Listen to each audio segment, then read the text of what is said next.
Global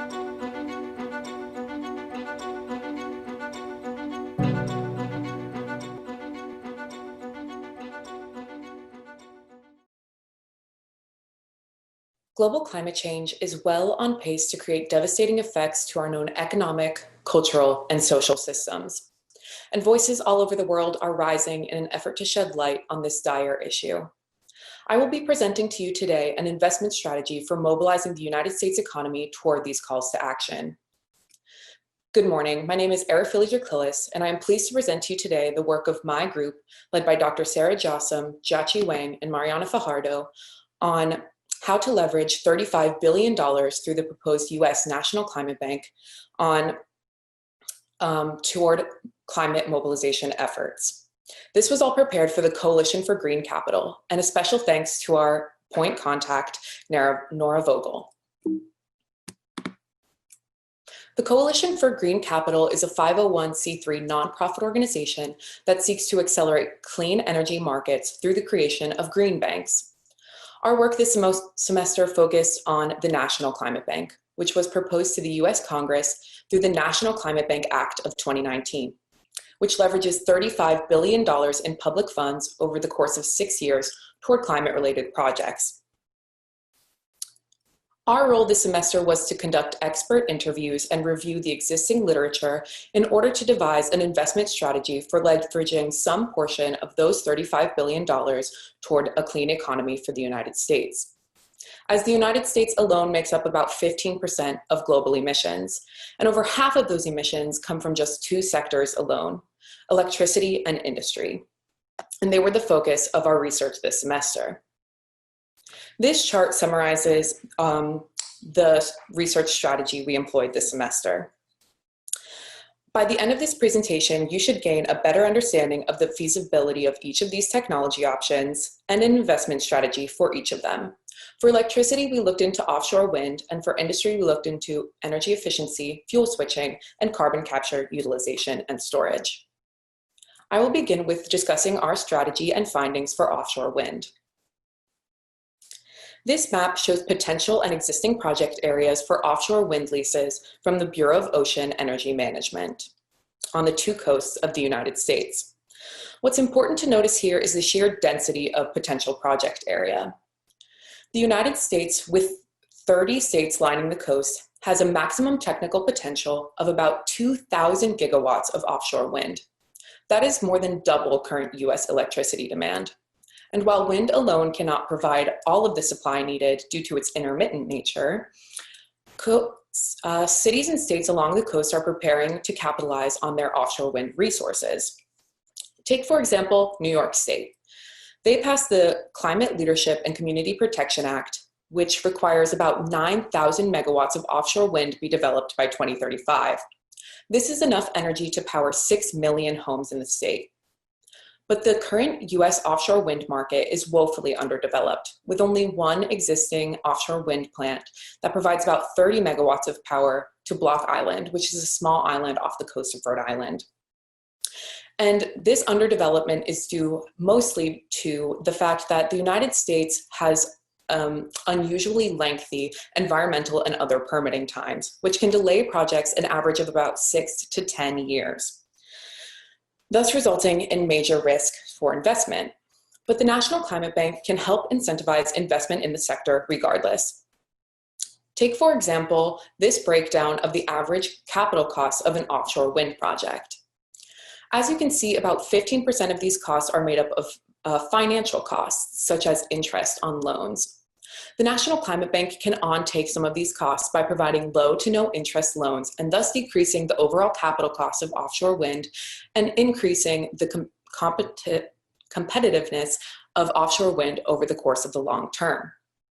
This strategy can help make offshore wind a viable investment and help increase the decarbonization of the electricity sector. Next, we looked into industrial decarbonization. While industry alone accounts for about 22% of all emissions in the United States, there is not a one-size-fits-all strategy for decarbonizing industry, as it is quite diverse in its markets.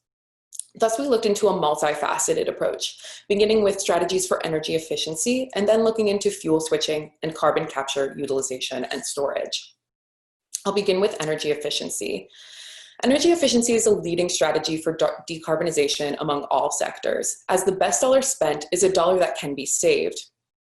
The process of energy efficiency is simply using energy more efficiently through upgraded appliances and machinery, thus saving on lifetime cost of the equipment by reducing energy use and therefore saving on emissions.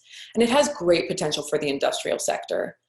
Take, for example, the Bonneville Power Administration, which is a federally owned nonprofit power marketing administration that started an energy efficiency industrial program in 2010, which provides capital and technical assistance to industries looking to become more energy efficient.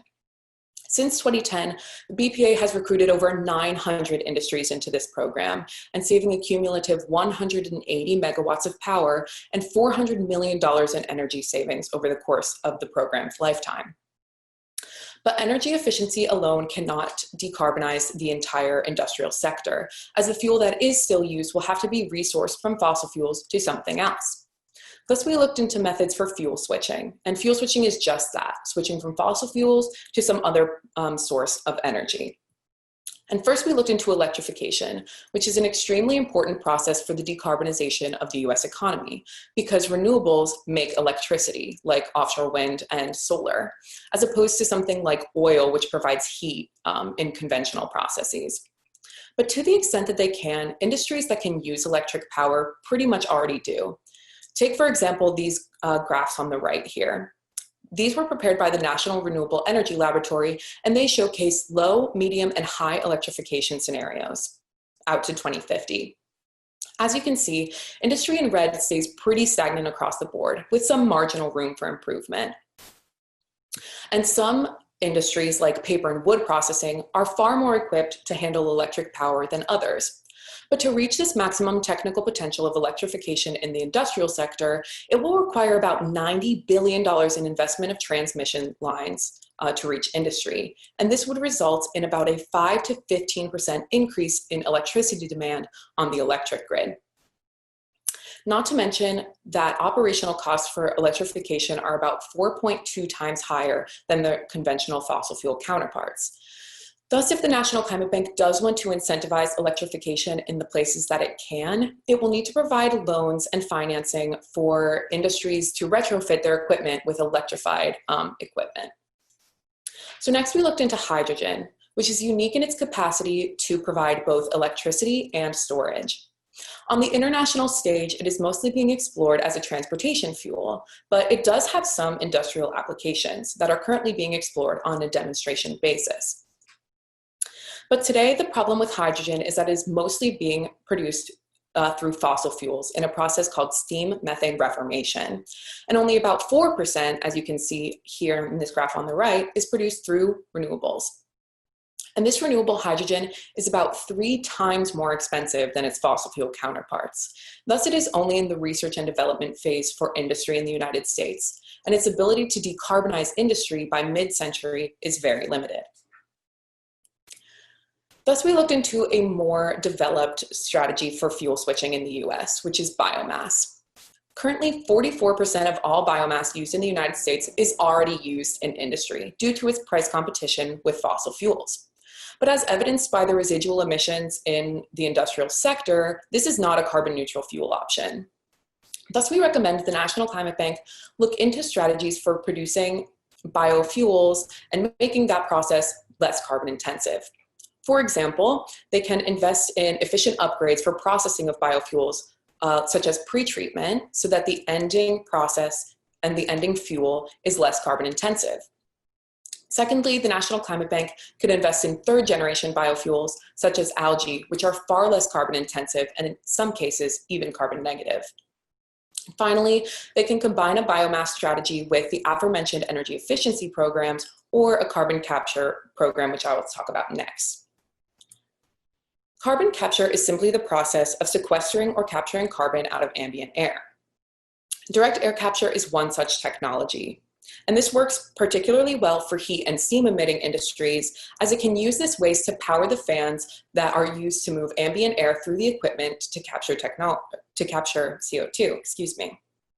But this graph demonstrates the primary challenge of direct air capture technology today, and that is cost.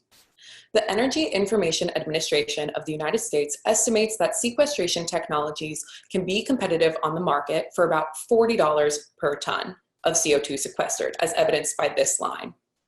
But today, the operational costs of direct air capture are anywhere from at the very lowest $80 to more like $100 per ton of CO2 captured.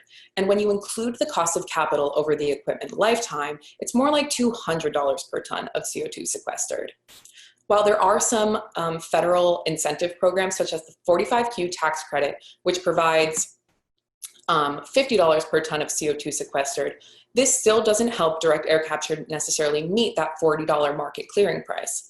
And thus the National Climate Bank can invest in this technology through financing to help industry reach this market clearing threshold.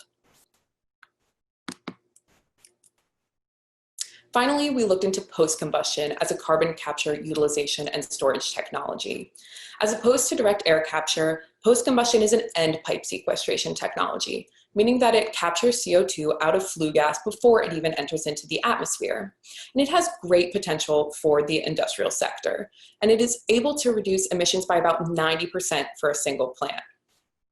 Today, it is mostly used in fossil fuel production and specifically with coal, but it does have applications for the industrial sector, specifically with chemical processing. The problem with post-combustion is that it is extremely energy intensive and can add additional energy use of about 80 to 120% for industry. Thus, if the National Climate Bank wants to reap the benefits of these 90% emissions reductions, they can invest in retrofitting for capital investments for industry to gain this technology, and pair this with an energy efficiency strategy to draw down some of the energy losses due to this technology.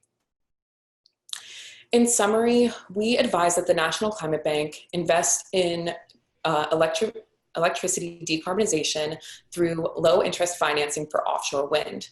And for the industrial sector, they should take a multifaceted approach, focusing on energy efficiency, fuel switching, and carbon capture, utilization, and storage. The breadth of technology demonstrated in this presentation should show you, if nothing else, this. There is no shortage of innovation in the climate space, and the National Climate Bank can help accelerate these technologies to market by providing investment for our future before it's too late. Thank you. Thank you very much. If we have any questions, yes, let's all applaud, even though you can't see us. Thank you. Very nice work. And congratulations to the group. Zach, I guess, has raised his hand. Stephanie, are you going to take over from here? Yep, I can take over. All right, Zach, I'm going to unmute you. You're good to go. Hi, Zach. All right, thank you. Hey there. Great presentation. Thanks.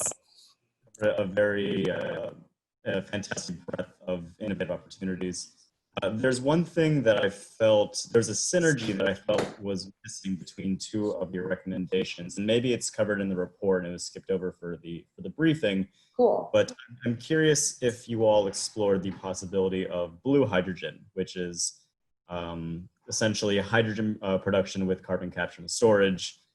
Green hydrogen is, as you mentioned, both expensive, but also requires an insane amount of energy. You'd have to double the current global capacity of renewable energy just to meet our current hydrogen production with just green hydrogen. So I'm curious if you looked at all into blue hydrogen and hydrogen with carbon capture and storage. Yeah, that's a great idea. I don't know that we necessarily looked into that extensively, because the primary challenge of hydrogen for industrial applications is that it's mostly in the research and development phase, and the Coalition for Green Capital wants investment strategies that are ready to be deployed. And so there are some challenges with hydrogen, and the capacity of it to work necessarily in industry today is not quite there. But that's a great idea. Okay, another question? All right, Professor Chilred has a question. Hi, enjoyed your talk. So, Hi. under current conditions where people are trying to restart the economy, would your analysis change at all if instead of 35 billion in this bank, you had $1 trillion?